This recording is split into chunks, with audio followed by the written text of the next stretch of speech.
Welcome back to the My Latin Life podcast. Since 2014, My Latin Life has been your trusted guide to traveling and living in Latin America. My guest today is Akira the Don. He moved from the UK to Mexico with his family. He makes music videos, and is overall a cool, interesting guy that I can't wait to learn more about. So Akira, welcome to the podcast. Gracias, mucho gusto. It wasn't actually from the UK. It was from the USA, but I started in the UK. But I was actually in the USA for like 10 years before coming here. Really? Okay. Mm-hmm. But I'm guessing you're from the UK with the accent? Yes. I was in the UK. I left the UK, when did we leave there? Like 2013? Something like that. Yeah, it was 2013, I think. And then we came here in 21. And you're based now in Playa del Carmen, Mexico. Mm-hmm. Awesome. I'll give a quick context. One of the just a follower reached out to me. His name is Corleone the Sloth, and he said, if you haven't had Akira the Don for an interview yet, you should check him out. I believe he lives in Mexico, moved from the UK, raising a kid with his wife. And I was like, yeah, I've seen this Akira guy. He's like, he's got 30-something thousand followers on Twitter, and he's been liking my stuff for a while, but I wasn't really sure why. Like, I didn't actually know you were in Mexico until the Sloth tipped me off to that. So maybe you could tell us a little bit more about your story. I was trying to remember when I found your account and who it was via. Because it was via someone in the network, and I think it was just before we moved out here. But yeah, we were in the UK, and we moved to the USA, and I don't know how deep you want to go, but and that was me. What it was is like when my son was born, I realized, I don't know, do you have kids? I might. I have found that nothing motivates a man to become what he could be more than the responsibility of a child. Mm-hmm. And so I was very, very like supercharged to sort of maximize my potential, and I realized that one thing I needed to do was get out of the UK, because the UK has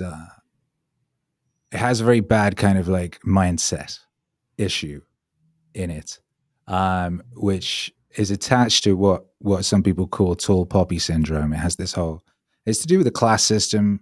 It's to do with the monarchy. This idea that you're not supposed to escape your station. Anyone that does is sort of dragged back down. There's a kind of very like lack mindset, as opposed to say abundance mindset. It's kind of, if you have an idea, it's like, well, this is why it's a bad idea and it won't work, versus like, how could this be made to happen? That makes sense. And I'd been spending some time in the USA doing shows and things, and just found the mindset better over there. So I moved us to over there. When my wife and I married, the night before we got married, I was watching True Romance, and at the end it goes Cancun. I don't know if that spoils the movie for anyone. I should have said spoiler alert. But like, I was like, I always wanted to go there. The idea of what it was anyway. And I was like, and at the end of the film, it's like him and his wife, and they've got a little kid, and they're running on the beach in Cancun. And I was like, I'm going to do that within 10 years. And amazingly, pretty much 10 years to the date, we found ourselves in the situation in the USA. The visa that I had, you have to like re-up it every 3 years, the O1 Alien of Extraordinary Ability visa. You have to leave the country, go to the nearest embassy, once you get it approved, to get it stamped, and then you come back in. So I was like, hey, let's go to Mexico. I always wanted to go to Mexico. We'd been kind of looking at Mexico as a possible place to kind of move to, anyway. It was described, some aspects of it were described to me as a libertarian paradise, I recall, while I was doing some investigations. For kind of like in case situations. But anyway, Sure. So we went to Cancun. And we spent a little bit of time in Cancun. It wasn't quite what I thought it was. And people were like, oh, you should check out Playa. You'd really like Playa. So we bopped down to Playa. I spent a bunch of time kind of looking for somewhere that wasn't sort of touristy, and found somewhere that looked really nice, kind of out in the jungly bit, kind of away from the sort of touristy aspect. Um, and we kind of like showed up. Here's the thing with it. It was we had to leave our bit in the USA to go get this visa thing because it was like COVID going on. The queue for the appointment was longer than usual. Normally it'd be a couple of weeks, but they were like it might be a couple of months. So I Hmm. took like my like a laptop and a keyboard and a microphone and stuff, so I could keep on producing music because I put out a lot of music, and that's kind of integral. The first thing I did when I got to Cancun was like set up a studio in the Airbnb and bought a CRT television from somebody I found on Facebook Marketplace because the CRT television is an important part of my visual creation process. Anyway, so we turn up in Playa del Carmen with like a CRT TV and like a mini recording studio, essentially. And the people were cool.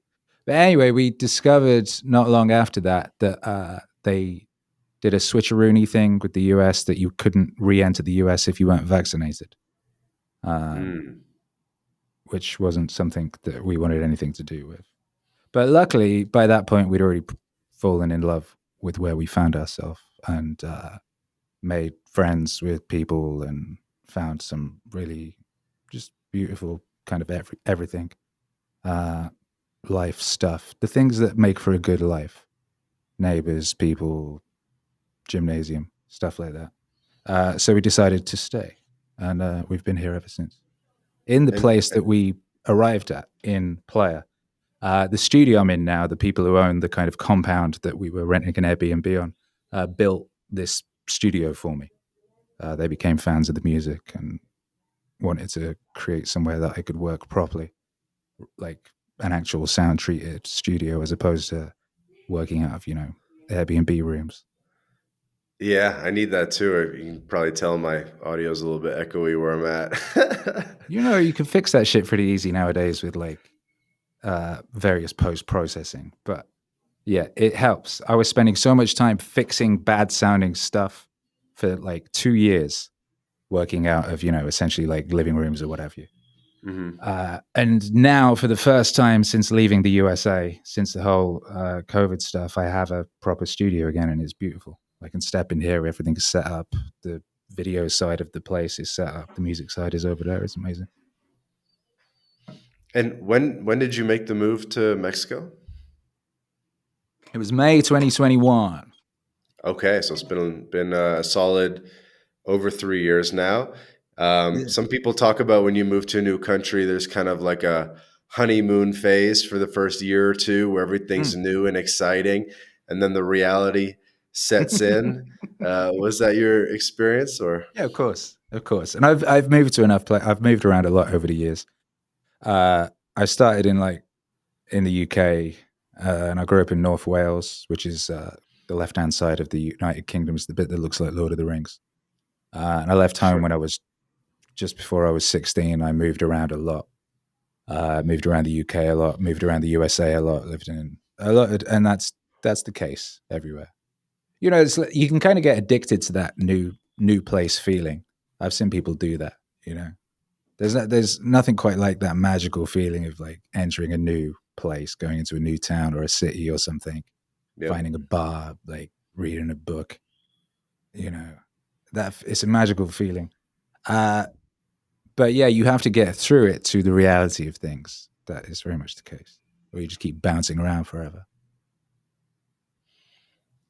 And how do things feel now that you're settled in? Real, yeah, real now. So you're right. You go through the wow, this is amazing. You see all the beautiful things, and then some of the realities that's come in, and then you kind of work out if those are things you can deal with or not. And in our case, we are. Uh, you know, the benefits far outweigh the annoyances, which aren't that many. You know it is. I mean, there's the language barrier thing. I've been like learning. I didn't know any Spanish at all when I got here, and I've been learning since. But obviously, it's a lot to acquire a whole language. Uh, you know, So that aspect of things is difficult. Previously, I'd always moved around English speaking places. Although I suppose I think about it, when I was little and I lived in Wales, they all spoke Welsh, and Hmm. initially I didn't. Um, and that was weird. Actually, we moved to Wales when I was 2, I think. And when I first went to school, everyone spoke Welsh, and not all of them spoke English. And I was getting taught English in a, in Welsh as an English person. It was a bit confusing. Anyway, So I guess that's a fun fact for people. Akira speaks Welsh. do get siarad Cymraeg, but like no one else speaks Welsh. So it's kind of useless. It's very rarely useful, I should say. It's not useless. You It's never rarely know useful. what you'll learn in a podcast. Sometimes it's good to speak one of those secret languages. Yeah, Um, you know. me and my wife can speak it around to each other, and so we can do that sneaky thing. The other thing, like when you're hanging out with your Mexican homies, and they go into like deep Spanish for certain things, and you don't necessarily know deep Spanish, Mhm. so we can do that with Welsh to just like get back at them, and they're like, "Oh, what are they talking about? We don't know." Huh. That's the problem with only speaking English. You don't have that secret language. Everyone will always understand you. Well, exactly, and also it's like I guess if you've already got a couple languages, you know that you can do it. You know that you can do more things. Yes. Yes, because you're used to mentally switching languages or hearing multiple languages in a day. And so it's less of a, you don't have that limiting belief that you'll Exactly. never understand Exactly. another language or you'll never be able to make different sounds come out of your mouth. It's a vast thing. It's one of the most difficult things I've ever had anything to do with. Um, well, I don't know about that. It's just an epic undertaking. I mean, most people can't speak English who only speak English, you know? And Hmm. I find, I read books and I find myself looking up, a dozen words per book. I'm still essentially learning English. English is a vast language. Uh, so you think, God, what hope do I have for another one? But if you've already done one, then it shows you that you can. Also, seeing the kind of connective tissue between different languages, like Welsh, for Hmm. example, has quite a lot in common with Spanish. Like a lot of words are the same, and a lot of the Really? way the order you arrange things is similar in some ways. So. Hmm. Interesting. Maybe I'll come back to that, but I wanted to not lose the thread about you're okay with the cost benefit analysis of Mexico and of Playa del Carmen in particular, because Quintana Roo as a state is very different than the rest of Mexico because it's a very tourist heavy place, among other things, hurricanes and such. Um, could you Yeah. could you could you tell us a little bit about what the pros and cons are The of hurricanes thing is in funny. I'd never been in a hurricane. I've been in a couple now. Earlier this year, it got pretty gnarly, and we had the people that we live with, rent off type thing. We're all in the sort of fortified compound together, and the house that we were in, they boarded up completely. Actually, no, well, it wasn't the one we were in. There was another one they have which they boarded up completely. Like spent days with workmen like banging wood on the front of all the windows and doors, and had us go into there because that would be the safest place to be during the hurricane, which is very much like that bit in the Wizard of Oz. Um, where the thing goes crazy and the house gets carted off. You're lying there thinking, we could be moving through space now. This is really intense. But, it's fun. So, yeah, there's hurricanes. But that's kind of like an adventure. The electricity goes out a lot more than it has in other places I've lived. And that's a thing you kind of have to make provisions for, like make sure your things are Hmm. charged, that you have certain materials. You don't be relying on things, being able to download them off the internet all the time, stuff like that. You need to be prepared for eventualities. Yesterday, it went for a couple of hours, and I had to do a kind of hack for continuing to mix the record I was working on. So there's stuff like that. Um, Everywhere you live has stuff. When I was in downtown Los Angeles, there was a lot of crackheads, and there's the cost benefit, thing of crackheads. It's like I'm going to step out of my building, and there's going to be a guy jacking off to the left, and there's going to be a guy pissing to the right. In the way that some people have lion statues on either side of their doorway, I'd have crackheads. there'd be like a guy taking a dump in the middle of the road while a fashion shoot is happening on one side of the road, and people are queuing up for the new Yeezys on the other side of the road. You don't have that here. Here, it always amazes me when I go via the underpass and it doesn't have any crackheads in it. I'm like, this is a perfect place for crackheads, and there aren't any. It's like they just don't do that shit, you know. But they do noisy ass street dogs. Yes. You know, so that's the thing you have to get to grips with.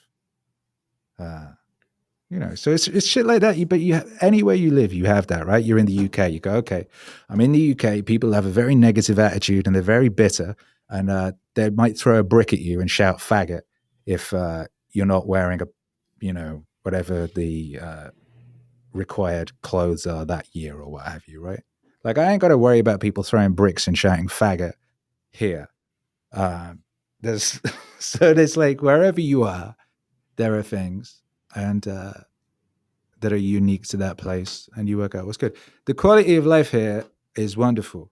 The attitude of the people is wonderful. The people aren't all stressed up and jacked up and under kind of psychic bombardment from people trying to destroy them in the same way that they are in a lot of the West at the moment. So it's just way more chill. People aren't constantly like freaking out about politics and culture war shit. People don't take that kind of stuff as seriously as is happening in other places. You know. And speaking of the highway, I understand that you might live on the other side of the highway, away from the beach. Yes. Because I was looking in our Mexico Telegram group. So shout out for the audience. We have a Mexico Telegram group with over 700 people. There'll be a link in the description of this podcast to the Telegram group. People are always asking me how they can find it. There's a link in the description. It's free. You can join our Telegram group. And someone was mentioning, someone was like, I go to the same gym as Akira over the highway. Who said that? I don't know. I could look it up. That's crazy. I wonder who that is. One time, like, I was in the gym and like someone turned up who was a fan who'd kind of made a pilgrimage, like to specifically like find where in Mexico I was and find what gym I was in, which they managed to work out via like Instagram stuff, which is, you know, something you should always bear in mind, that you're very easily findable wherever you think you may be. Okay, so I can tell you, it is a guy named Damo on Damo. Damo Moo. What are that? Damo _MOO. So I'm really putting this guy out there, but but this was brought up a year ago actually. So maybe you moved, or maybe you go to a different gym. Or nah, I've been in the same one since I got here. It's one of the reasons that like I've stayed here. Like I'd fixed that. You know, you kind of go through life kind of relearning things that you knew when you were a little kid and getting rid of bad programming and fixing yourself and stuff of that nature. And I'd got to 40, and the thing that I still hadn't done was dialing in physical fitness in any shape or form, really. All I did was like DJ and jump up and down. And I got here and I was going to this cafe, and it was right next to a gym. And I'd be in the cafe doing my internet shit, and I'd be watching these people like jumping up and down on boxes and picking up bars and shit. And after about 3 days of that, I was like, I should probably do that. Like, I am here. It's there. So I went in and had a chat with the guy. He didn't speak any English and I didn't speak any Spanish. And we somehow managed to arrange for me to come in to whatever the fuck they were doing. So I did. And it was CrossFit. And it was CrossFit, which I knew nothing about, other than I knew that like Jocko and went to a place where I lived in Texas that was being refurbished when I was there. And I was going to start going there. Sorry, Jocko Willink is a guy I make records sampling the voice of. He's a former Navy SEAL. Anyway, so do you know Jocko? Yeah, I made like 5. I'm working on an album right now. That's an exclusive. No one knows that. But yeah, I've made like 3 or 4 albums based around his voice, which he approved and likes and has talked about on some podcasts and things. That's funny. See, have you met him? Was that? No, I've spoken to him on the internet. I haven't met him in real life. I nearly was, because I was nearly going to go to his gym, and then we got locked out of the country. So that was kind of weird. because I didn't know what CrossFit was. I didn't know what a CrossFit gym meant. And I go to this place and then I go to this class and like, it's fucking ridiculous what these people are doing. And halfway through, I have to go outside and like throw up in the middle of the road, you know? And then I was like, okay, so this is what I should be doing, because the thing you don't want to do is the thing you need to do, right? So I just kept going like every day. And very quickly, like, got into the best shape I'd ever been in. And, found a community of like cool people who were fucking getting after it and had really good mindsets and were, and it was turned out that the people that I'd met, just in the house, they were going there. They went in the mornings, and their family went, and da da da. This bit that I'm in, like, everybody like either goes to CrossFit or they go to exotic pole if they're ladies and don't go to CrossFit, or now they're all into this tennis thing. What's it called? It's not tennis. Paddle. Paddle. Yeah, they love paddle. They're going crazy for paddle around here. Like, paddle has taken over the place. But yeah, so like everyone's, they're all fucking locked in. Like, young or old, like 20, 30, 40, 50, 60. There's like a woman at my gym, she's like fucking 65 or something, and she's like in better shape than I am, type thing. So yeah, anyway, it was like partly finding that gym, which was something that had been missing from my life, was like one of the sort of magical things about this place that made me want to stay here. And I guess community in general is probably is very important for anything. I feel like I feel like you're pretty good at getting invites, because you're probably the only guy with dyed blonde hair and the tattoos and the British accent. So I feel like people probably want you at their barbecue. But tell me, how's the community aspect of things been? Yeah, well, that's been really lovely. Like I said, we were very lucky in that the place we came to first, the people who owned it ended up being really cool and ended up becoming really good friends of us. And then the kind of extended network we met through them and through the gym and all these places, which are all like local people. So we just know local people for the most part, which is something I always wanted. I don't see the point of going somewhere and then siloing yourself off in like an expat community or what have you, which some people do. But that's all been wonderful. There's something about like I touched on this earlier, but this kind of assault in the West on sort of basic things that we've taken for granted since the dawn of humanity, just like a family structure. That stuff is still intact here. So you go to a barbecue or something, the abuela's there, like, every generation is there and hanging out and intermingling and talking. There isn't this kind of like sort of fracturing that's occurred in other places that I've existed in. Everyone's still together here and respects each other and fucks with each other, and also kind of loves each other enough to sort of coexist properly and perhaps like not do things that might upset certain aspects of that family unit or what have you, if that makes sense. Could you give us an example of maybe times where you sort of noticed this and you said, wow, like the family unit is alive and well in Mexico? It was just from the beginning, like the first barbecue I got invited to, like everybody was there, from the tiniest to the oldest, and everyone's hanging out. And it's not just family; it's like it's neighbors and homies and people from the gym and people from whatever aspect of it is. So it's like every aspect is all together and interacting, and and it's not odd. Everyone's very friendly and welcoming, and even if they don't, there's a language thing. People are very friendly and welcoming, and you can, transcend those things. This episode of the My Latin Life podcast is brought to you in part by Crema Social. Crema Social is like TikTok for international dating. It's an app you can download right now on your phone, and 3 out of 4 people on Crema are single women. The app was founded in Colombia, so unsurprisingly, there are a lot of Latinas on the app, by the way. So how does it work? Crema Social is a social meal experience where you invite a hot girl for a lunch date via video call and food delivery. New concept, so you'll have to try it out for yourself. But this is probably the best way to meet Latinas before you visit the country. So if you're in Latin America or planning to visit Latin America, download Crema Social now and start getting dates right away. There will be a link in the description to download, or just search Crema Social on your favorite app store. Have fun, guys.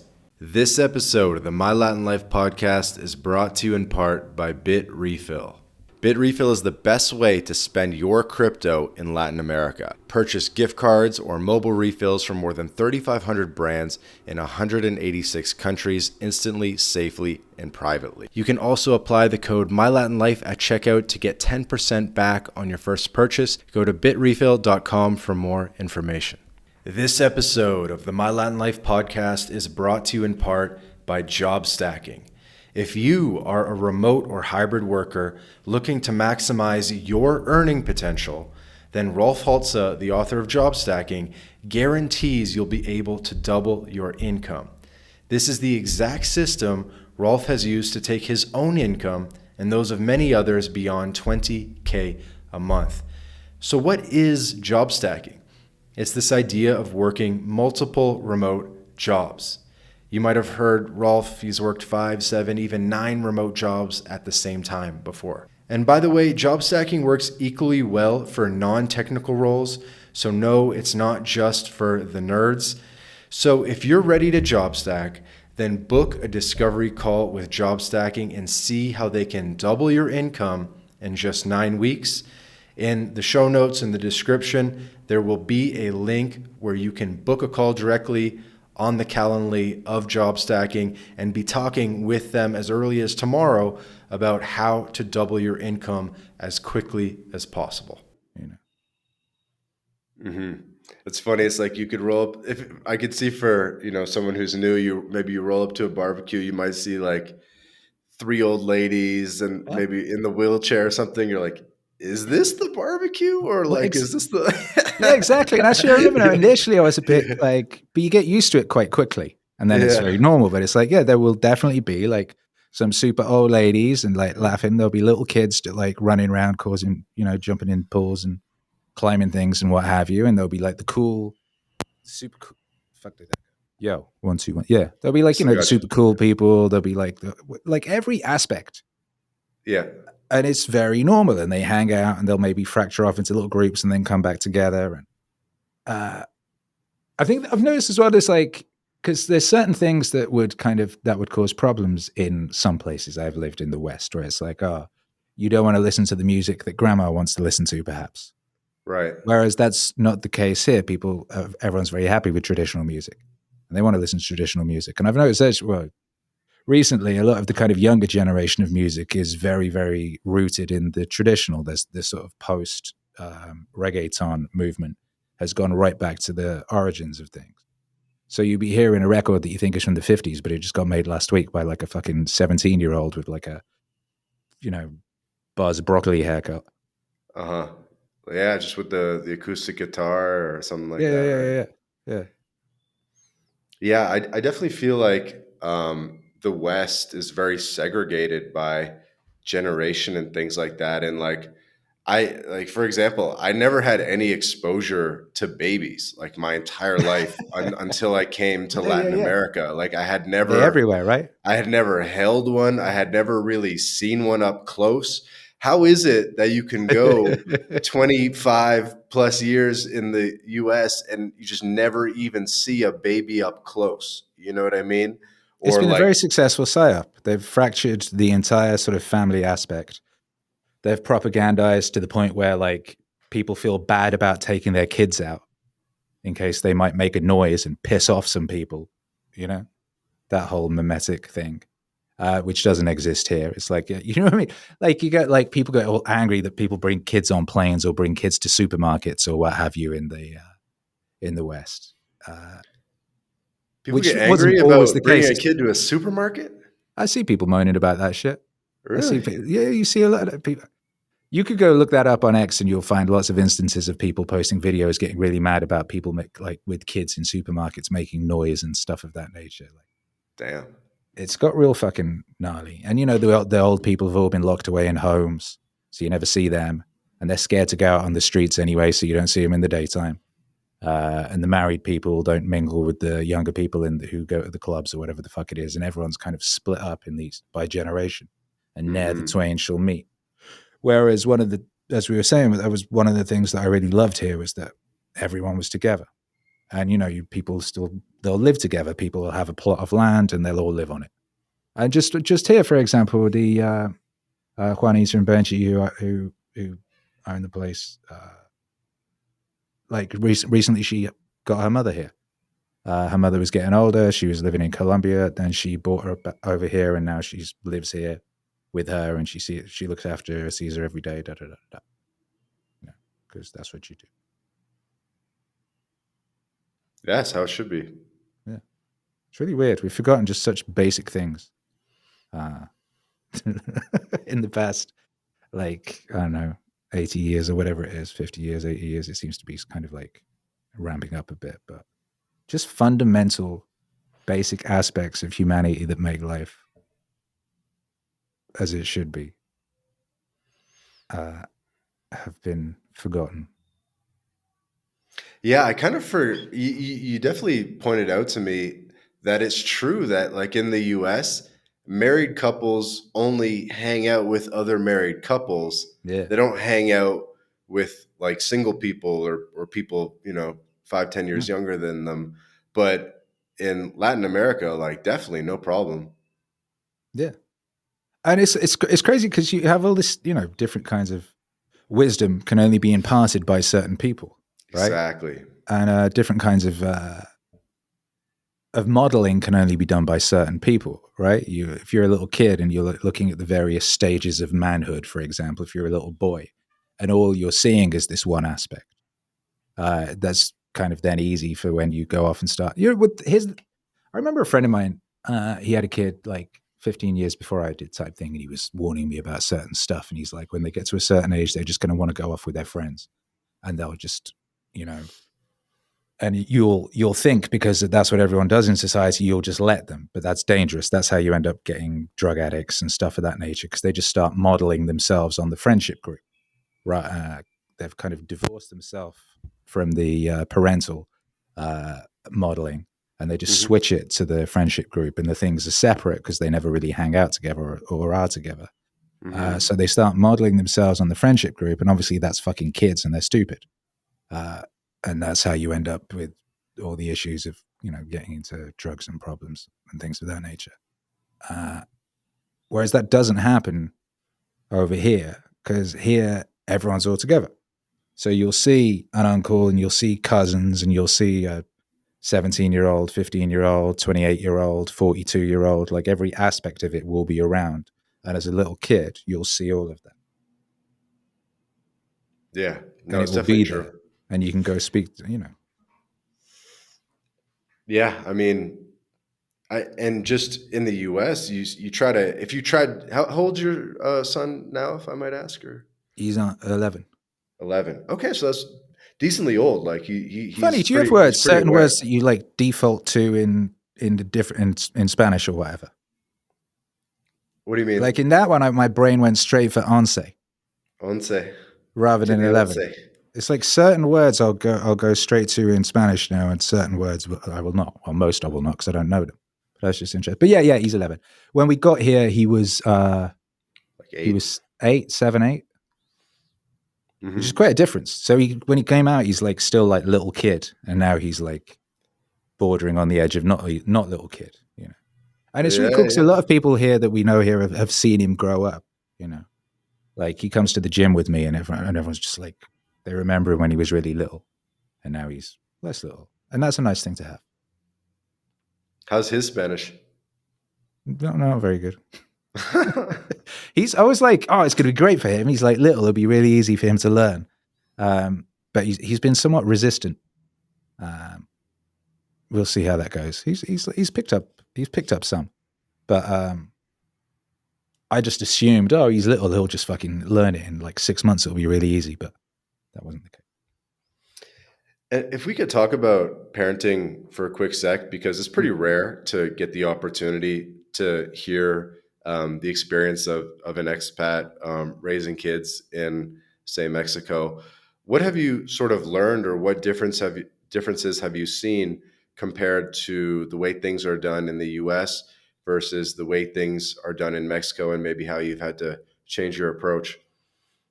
Well, it's not too different for us because we homeschool and always did. Um, so, with regards to that aspect of it, it's the same. We still homeschool. With regards to like other activities, he goes to jujitsu, for example, and uh, that's pretty much the same as it would be anywhere. I imagine, apart from like most of the kids are Mexican, but like it kind of goes back to what we were talking about before. Here, they like kids, right? They like Hmm. kids. They like kids being around. Kids are expected to be around. Kids are people like having kids around. They talk to them. They're interested in them. They're not this weird annoyance that they are in a lot of social situations or kind of societal situations in a lot of the West. Where I wonder, I don't know if it's rooted in that. I remember when I was little, I'd read old books and it was always full of this like children should be seen and not heard type shit, right? Yeah, I You ever remember come that across that? phrase. Yeah. Which was, and I was that was a UK. Feel like that's like a British thing, but Oh, maybe my they're mom would say spread that around. too. Yeah, right. Yeah. You don't hear that here. I don't think that's something that is said here. I'm Uh, gonna have to ask. yeah, I don't think so. you know what I mean. So that's a big difference. Um, but yeah, I mean, we've always like done our own thing, and we continue to here. And there's no opposition to it, you know. And there's lots of people doing stuff like that. There's lots of kind of these non-conventional schools. There's lots of kind of extracurricular kind of like pod things for people who aren't doing that, and that's Yeah, Spanish people especially in and Quintana Mexican Roo, people expect. they must have all these like hippie There's a lot of that. type Yeah, yeah, yeah. alternative school things that you could sign up for. I got a bunch of those. We tried a few, but we didn't really find any that we liked. But there's like some kind of activity things that he's done that Yeah. have been fun, and there's like summer camp things that are fun, and they Hmm. fucking go jumping around in cenotes and stuff of that nature. Yeah, yeah, yeah. Uh, like that whole side of it is pretty glorious. And it's, as a little kid, there's a lot of that old school adventure potential that is difficult for people to achieve in a lot of the West now. Like when I was a little kid, I was in Wales and I would go wandering off in the woods all day and no one would see me. I'd just go venturing off into forests and climbing trees and shit like that. But that was like the end of that time. And you don't get much of that anymore. But there's a lot more of that potential out here of, sort of more free range child living. You fine? Yeah, I think so. Well, I know so, and I see so, and the kids around here are all just fucking running around in the road and shit like that. Just like running around kicking balls in the middle of the street and stuff like that, which was kind of like what kids did in the 80s and 90s in the West, right? But now they're all locked indoors. Hmm. And so I guess you were living in LA before, which is good weather, very sunny. So that was Mm. probably an improvement from the UK with the sun. But very, very dry, not too many bugs. Now you're in now you're in the jungle.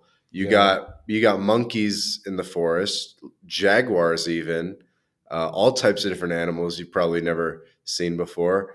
Tell me a little bit about that. Has that been fun? They're jaguars in LA. They're these mountain lions and shit. I used to live on Yeah, Hollywood that's true. Boulevard and go out running a lot, and there'd be those motherfuckers would be up there. I was in Texas after LA for a year, and there was fucking scorpions and all sorts of shit. Like Texas had crazy wildlife, but here the mosquitoes took a while to get used to, and they still cause me problems. Uh, you know, there's a lot of fucking mosquitoes. It's funny because like my Mexican homies, most of them don't have any problem with mosquitoes, and for some reason, it sounds like one of those comedy things, but it turned out to be true. Mosquitoes seem to like gringos, right? Hmm. And they seem to like foreign blood. And once you've been here for a while, they tend to fuck with you less. I also found like I have homies that when I'm around them, the mosquitoes will go to me, and they're like people who might have a bit of a problem with mosquitoes. If I'm around, they have no problem because the mosquitoes would just gravitate to me for whatever reason. But after some years here, uh, I've got better. I've sort of become, and my son, he just sits outside all day and he doesn't give a shit, and he's kind of become immune. Uh, he's like outside in treehouse land like all day long and surrounded by the things and doesn't have an issue. Um, there's some big fucking spiders here. Some big ass spiders. I opened the door at my studio yesterday. If you look on my Twitter, you'll find a video of it. And I got this mosquito net I put up, and on the inside of the mosquito net, facing me, is some big fucking tarantula looking ass that's like got this like blue, like neon blue backed tarantula ass thing, and he like. I know it's not going to kill me, but I saw arachnophobia when I was little, so there's still a part of me that is like not cool with that. But like, then you're like, all right, fine. It's not going to kill me. It's part of the ecosystem. It's eating mosquitoes. There's lizards that come in here that are very beautiful, and they eat the spiders. So it's the circle of life. That's one thing that's very cool that I really enjoy is like little lizards running around everywhere. Yeah. You know, Snakes too. Snakes, little slickety snakes. A couple too many cockroaches sometimes. Sometimes the cockroaches will come. And it's weird, right? Because a cockroach is like the same size as one of these little lizards. And if I see a bit of a movement in the corner of the room sometimes, if it's a lizard, it's fine. It's great. They're cool and cute. If it's a cockroach, it's it's a nightmare. Right? And it's kind of interesting that we have that kind of thing like built into us on a kind of DNA level, that we're just revulsed by the cockroach and we like the little lizardy boy. Mm-hmm. But yeah, anyway, so that. Random question: do you own a car out there? Not yet. That's coming. My wife is getting tired of not having a car and all the accordant schlepping that goes on. Pros and cons, because it can be a bit of a attack vector as well, especially in the Quintana Roo area, which just like they stop you, they try to get money from you, type of thing. Yeah. Yeah, I never see. I've had no problem with that type of shit, but I've been walking around the place for the most part. I've heard of people having some issues. I never had a single issue with anything, to be honest. I've been very fortunate. But do you know Zuby? I know of him. He came out here to visit, and he was kind of like recceing places he might want to move or whatever. And like his like first day here, he got like fucking pulled over by like military style police and detained for a while and questioned aggressively and that type of shit. But I think that was at like fucking 2 a.m. or so. But still, like, yeah, I never had no problems. I've been on, a coach or what have you, and it's on going to where was it? Merida. And that'd get pulled over and they come on and check everyone's ID and shit. But okay, so no problems in 3 years. That's pretty great. yeah, zero problems. Like the least problems I've ever had living anywhere. Touch fucking wood. I mean, there's been, other problems, but those sorts of problems, no problems of like violence or problems of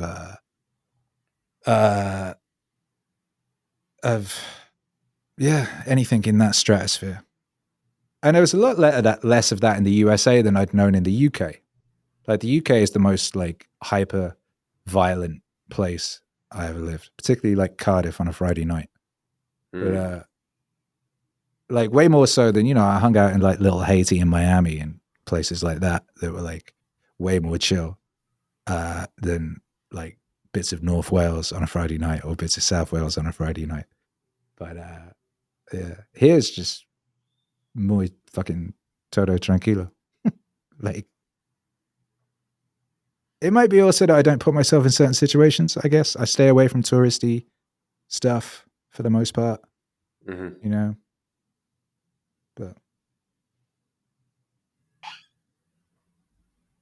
that's cool. I'm sure people probably want me to ask you how to make money as a music guy, remotely, 100% online. I'm sure it probably comes in a couple different forms. Maybe it's royalties, maybe it's, I don't know, audio engineering contracts for people. Could you kind of shed as much light on that as you're comfortable with? yeah, I mean, I don't do any of the latter. I purely just make music now, which was always what I was aiming towards. When I was in LA, I was DJing a lot. I was making a lot of music, and I was DJing 4 or 5 nights a week down Hollywood Boulevard and all these sorts of places, and doing shows and what have you. One of the records I made was sampling Naval Ravikant, who said, "You're not going to get rich renting out your time." That was the bit that was used as a chorus, and I thought about that a lot. And at that point, I was renting out my time a lot. I was DJing 4 or 5 nights a week. I was doing events on the weekend, and you get paid well for that shit. So I cut that stuff down and focused more on just the making of the music. And music will generate. It's one of those things that generates money while you sleep, right? Mm-hmm. People stream, however many people streaming my music like right now, and it will be making money, right? So when the COVID thing happened and all my DJ homies were all fucked because they'd lost all their DJ gigs and that's all they had, I was not completely fucked. And I was still able to support my family, and then was able to, just pivot to DJing online as well, what have you. And you can do that from anywhere. So when we moved to Texas after COVID hit, because LA became an unbearable dystopian hellhole. So we went to Dripping Springs and spent a nice sort of year just chilling by the pool and not worrying about masks and lunatics setting fire to things, and then we came out here, and like I said at the beginning, I came out here with just like a laptop and a microphone. And essentially my system of making money is like I release music, and I release music regularly, and people listen to it. So I release music every Friday, and people listen to it and they like it and they tell their homies, and it moves in that fashion. But I had to keep making the music at that volume, like without my studio and without all the stuff that I was used to, and that was that was difficult, but I did. So I guess that's a key thing, right? People talk about morning routines and shit of that nature and how important, but you need to be able to exist without those things. So when those things fall apart, right, you still need to be able to do whatever it is you do. So for me, it's just back to your question. It's making music, and that music then gets streamed, it gets downloaded. People send donations because they love it. People do on the Patreon. There's YouTube revenue. There's merch. There's all those things, and you can do that from anywhere. Uh-huh. What source makes the most money? Out of everything in total, it would be streaming at the moment. I thought Spotify didn't pay well, or is it? Yeah, YouTube they pay terribly. They pay terribly, but I make a lot of music. So if you're just, most bands will only release 3 albums in their lifetime, whereas I release an album pretty much every month. Like since I started this Meaning Wave project, and particularly the hyper productivity aspect of it, which I started in February of 2018, at which point there's the idea of the zone. So sometimes you're in the zone and it's great and you get loads of shit done and it's awesome. So I was like, well, what if I'd been in the zone. I was like, what if I get in the zone and then just stay in the zone, right? What if I engage in this hyper productivity idea of just being super, super hyper productive, cutting out any areas where I'm fucking around, any areas that get in the way, any friction. So what if I did that? What would occur? So I started that in February of 2018 and have been doing that ever since, and have made over 100 albums, something like 700 songs or something, hundreds of music video. I do all the artwork. I make all the music videos. I produce everything. I write everything, all that stuff. And I've been doing that ever since then, and I've amassed this vast body of work that people love. So people listen to me who like me, listen to me a lot more than than people regularly listen to an artist. I'm kind of more like a sort of one-man giant record label. Okay. So it works for me. It's what works for me wouldn't you make the necessarily most work money for from streams, and then which streaming platform pays the most, or pay for you?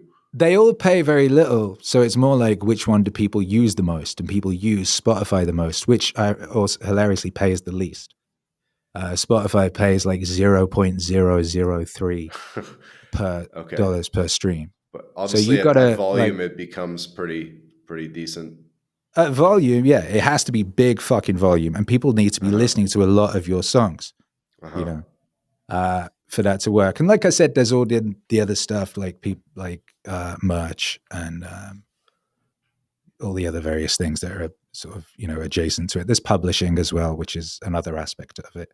Sure. You So get you money don't from do like people. the $9.99 album type thing. It's more just like put it out for free, Yeah, there's that get as the well. money on the back end, or Yeah, there's all of that. There's the okay. album.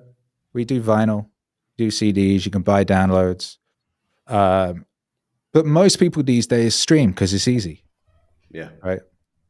The audio quality is not as good, but people don't listen to music on great speakers these days in the way they used to. A lot of people are just listening to music out of Bluetooth speakers or on headphones or whatever it is, But whatever it is, though, it's like you just got to kind of make it as easy as for people as possible to enjoy whatever it is you do, right? And create ways for them to be able to support you if they wish to, if you create value in their lives, as you know all about. That's cool. So 100 plus albums, I guess. Even if you stop making music now, you'd still have at least some decent amount of money coming in every month for the rest of your life, right? Yeah, if I get hit by a falling piano, like, my wife won't be, son won't be like destitute immediately. You know what I mean? Um, and that is forever. Like if you create something that's useful across time. So there's a thing these days, like, everyone's making a podcast, everyone's making a TikTok thing or whatever. Or a lot of these things are ephemeral, and they exist in that moment. The podcasts that are useful across time are the ones that are valuable, right? They're the ones that are going to do well for people. People who Right. focus it's a bit like the renting out your time idea. If you're just creating content, which is an awful word, but that's what it is for most of this stuff that people are making. It's something to exist within this other thing. It's content for this, and it's just to exist for that second. A tweet is only supposed to exist for a second. People aren't like bringing up 20, 30 in tweets or whatever on a daily basis. And Right. a lot of So the podcasts. evergreen is the word that's often used, like create evergreen content, because then people will keep Yeah, you should watching it, create. Yeah, downloading it, buying it it for it years. would behoove you to make work that is useful across space and time, that has value outside of this tiny second. But like what a lot of people do and a lot of people are encouraged to do is stuff that's at this moment. What's everyone pissed off about today? We're going to talk about that. That means nothing next year, unless you're a historian who just has happened to, you want to know what Coney 2012 was about or whatever. But yeah, I don't know why we got onto that, but No, it's good. I can't wait to listen to the Naval Ravikant song and the Jocko songs and stuff. yeah, and then the Val Um, ones are good. A lot of people write to me saying that they're like started businesses and stuff after listening to those records, the Val ones, for example. oh man, Yeah. well, you're hyping up the audience because we do have to kind of get to the outro here. Got a limited amount of time for today, so why don't you take this moment, Akira the Don, and let the people know where they can find you and find your music. Well, you should be able to find it wherever you like listen to music, And my name is Akira the Don, and the music I make is called Meaning Wave. And maybe just check out the Meaning Wave playlist on your platform of choice. You'll find it on Spotify or YouTube or what are the other ones? iTunes, whatever. You'll find a Meaning Wave playlist, and maybe just like hit shuffle on that motherfucker and let God guide you to glory. But wherever you're at in your journey, there should be something in there that is useful to you and speaks to you, whether it's the Jocko stuff, the Goggins stuff, the Alan Watts stuff, the Terence McKenna stuff, the Peterson stuff, whatever it is. There's a galaxy, there's a world of glory waiting for you. Excellent. This has been another episode of the My Latin Life podcast. Again, my guest today, Akira the Don. You can find the My Latin Life podcast on Spotify, Apple Podcasts, wherever you listen. We put out 2 episodes a week with amazing guests like Akira, and you won't want to miss an episode. So listen to Akira's stuff, listen to our stuff, and Tell him where to tell him where to find the Telegram group again, because I want to know. there'll be a link in the description, basically like an invite link to the Telegram. We didn't even have a chance to talk about Twitter and how you built that up, because most DJs don't. But we'll leave that maybe for another time. Thanks again, man. They're not. Hey guys, quick note at the end of the episode here. If you made it this far, you might be interested in working with My Latin Life personally to make progress on your internationalization plan. So whether the next step for you is getting residency in Latin America, lowering your taxes, choosing the best country, maybe a little birth tourism, whatever the next step is for you, of course, My Latin Life can help. We've helped people in their 20s, their 40s, their 60s, because I truly believe that Latin America has something to offer people at every stage of life. So if you want to become our VIP client, if you want to work with Vance, myself directly, book a call. There will be a link in the description. There will be a small fee for the initial consultation, and we do that to filter out the time wasters and focus on the best of the best clients. But if you're listening to this podcast and you made it all the way through the episode, I know you're the best of the best. But we're ready to work with you. So book that call. Hope you enjoyed this episode of the My Latin Life podcast, and we'll catch you in the next one.